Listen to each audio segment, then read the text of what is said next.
Hi everyone, Nick here. Today is the 14th round of the Serious Racing League and we, somewhat predictably, head to Monza for the Italian Grand Prix. It's been just wall-to-wall Monza recently, all sorts of events on F1 2019, the real-life race, and this was the culmination. This was what everything was building towards, the Serious Racing League race around the track.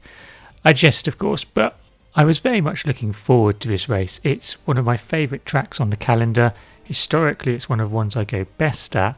So after my magnificent second last time out, could I go one better this time round? Practice was pretty much what you'd expect from practice races around Monza. There was the inevitable Ascari crashing. What happened? Let me know you're okay.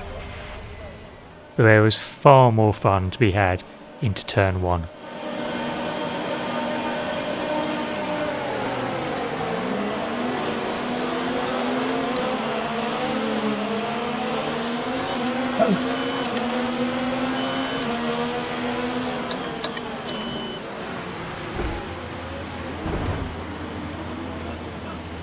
I got a timed penalty there for corner cutting despite I was going through the corner backwards because someone destroyed me.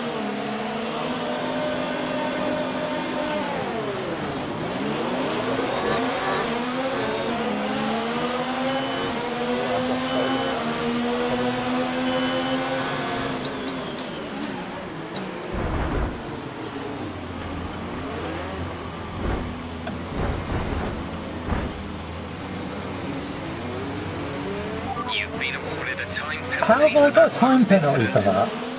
Despite all that, my pace was actually reasonably decent here. Had a pole or two and won a couple of practice races. My first qualifying lap was also good enough for provisional pole, but being a 120.351 it wasn't good enough. On my second run, Tony had already improved to a 120.001, so my target was to try and beat that. Unfortunately for me, I failed by just 54 thousandths of a second. So as ever, it was left to my final lap to try and get the job done. So exit the Parabolica, not as quick as I hoped I would have been because there was a bit of faffing around going into the corner and we're already a couple of hundredths down. No matter, we can make that up during the corners, all 6 of them. We brake around 125 metres, get it turned in nice and early, opens up the second part of it, get on the throttle and we are a little bit up on our personal best. We need to improve by 3 or so tenths to get pole though, so the first sector isn't getting the job done.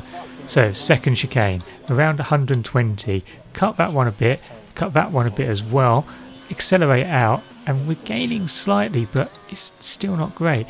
So the Lesmo 1 made a little bit of time up, Lesmo 2, get into it and get on the throttle as soon as possible. We've gone really wide there but it's helped us and we're a tenth up going through the straight. So we've got the Ascari chicane to go. Can we nail this? Turn in nicely on the curb there, accelerate out, don't clip too much curb on the inside there, and we're 3.5 tenths up. We're on for pole if we can hold it through the last corner. So brake at the end of the green bit, get it turned in, get on the throttle as early as possible. We've run a little bit wide, it's hurt our acceleration, we've lost a couple of hundredths, we crossed the line to do a 119.706 and we have missed out on pole by just 39 thousandths of a second. And frustratingly, like the last race, that was still only good enough for third. It's absolutely crazy close in qualifying round here nowadays. But how would the race go? There's only one way to find out.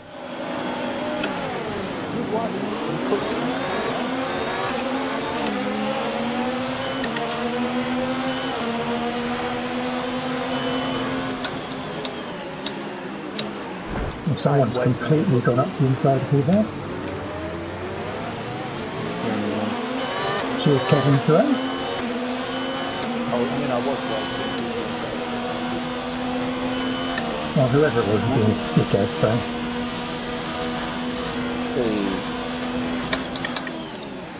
Up on that too. Oh, baby hit.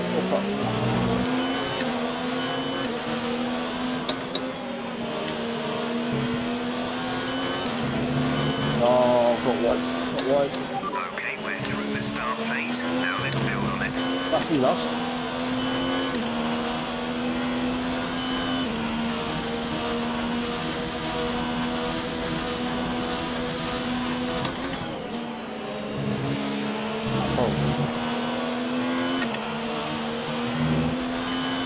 They're actually more than you.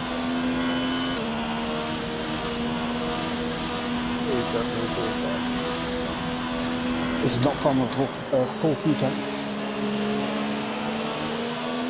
So with another textbook slow start costing me a couple of places there, I was down to 5th.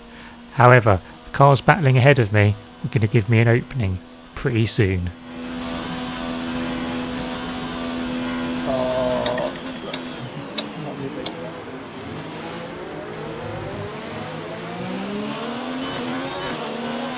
Oh, what? Green flag.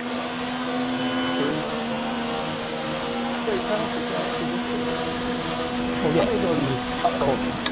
yeah, I thought it and then I went through the whole thing. So I may as well just file through it.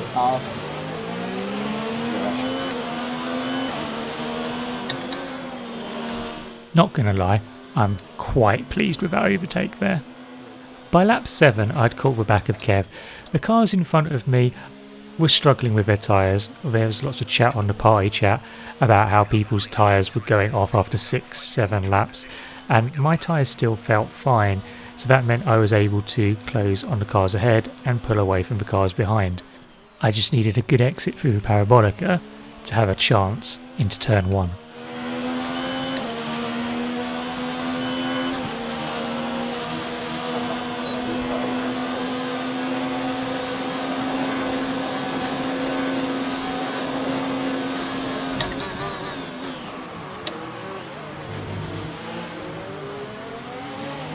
Nice work, that brings you up to place. Cheers Jeff mate, wasn't too bad. I then caught up to the back of Tony and was lining him up for an overtake, but instead he decided to bottle it and go into the pits. Possibly because he was scared, possibly because his tyres had died, but I was up into 2nd place and I took the lead when Hags pitted at the end of lap 10. I was planning to pit as late as possible after my weekly event race where the medium tyres were awful. So lap 11 was my pit stop. We came in, no problem whatsoever in terms of tyre wear here really. Well, not for me anyway. It's easy one stop. So we started on the soft tyres. We're going to go on to the mediums. We're going to run from lap 12 all the way to the end, lap 27. The question was, where would we come out? So that's Hags gone through into the lead.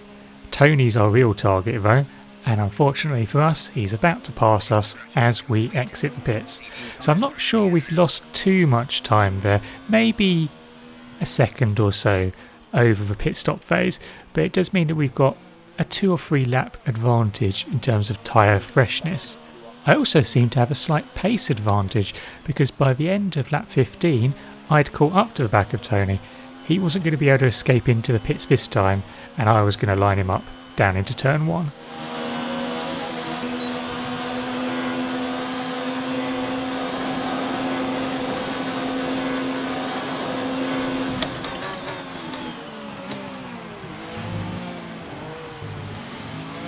Brilliant. Nice move.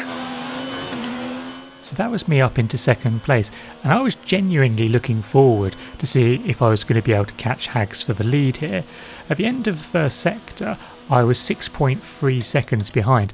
I knew that Hags had a 3-second penalty, so that was only a 3.3 second lead, and when I crossed the line at the end of lap 16, that gap had gone down to 6.1 or 3.1, so it wasn't out of the question, although in the end it was. Their tyres are 6 laps old. The time last lap was a 1 minute 24.7. We're gaining by about 9/10 a lap. Keep it up.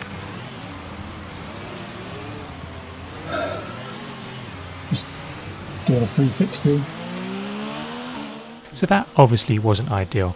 In fairness, Tony did apologise immediately at the time and said that he was going to let me through once I caught up with him. He did it in slightly unorthodox manner by going wide at the Variante delle Ruggie, which let me go through there.